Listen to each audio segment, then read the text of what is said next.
I'm glad you continued with us in this chapter about pronouns. We'll be looking at the non-selective indefinite pronouns that begin with no. No one understands me, nobody cares, and nothing matters. Let's have a closer look. Non-selective indefinite pronouns that begin with no, like you might think, they have an idea of negative, of nothing, of not. They are used to describe that there is no person, object, or idea selected. Let's look at some examples. We see here that the non-selective indefinite pronouns that begin with no are these three. The two, no one, and nobody, which refer to people, and nothing, which refers to things. No one and nobody mean the same thing. You can use them interchangeably. We see in this example that nobody and no one means that there's not one person that's in the room. Nobody is in the bedroom. No one is in the bedroom. Looking at this bedroom, we see that there are things inside of it, but there is no person. No one, nobody is in the bedroom. We can also use it in this sense.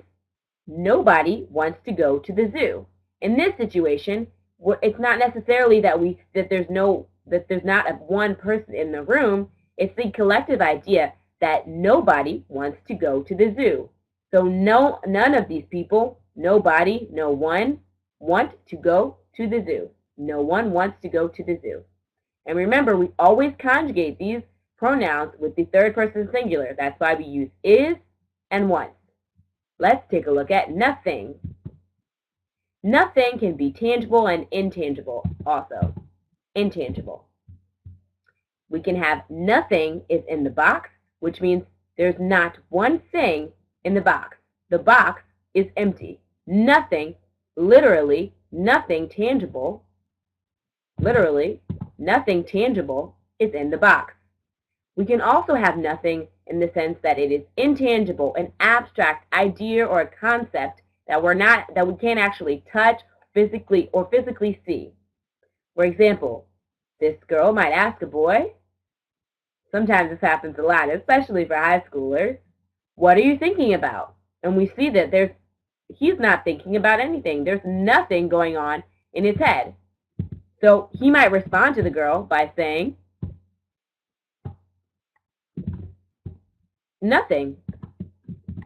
Because, well, he's not thinking about anything. There's nothing in his head. You see how that's an intangible idea? It's an idea or a concept or that we cannot see.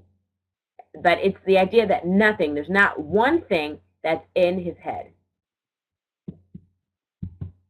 Again, nobody and no one and nothing. And then here we're just going to recap with our vocabulary and the words that we've seen today. We have nobody, no one, and nothing. And then empty, which is that idea from the box that there's nothing, it's empty, there's emptiness. Nothing and no one and nobody give us an idea of emptiness. And then we saw panda, tigers, and a hippopotamus on our page about the zoo, where we saw the zoo. I hope that you've enjoyed this topic, and stay tuned for our next one. Everyone wants to come. Everybody is going to be there. Everything is great. I'll see you there. Bye-bye.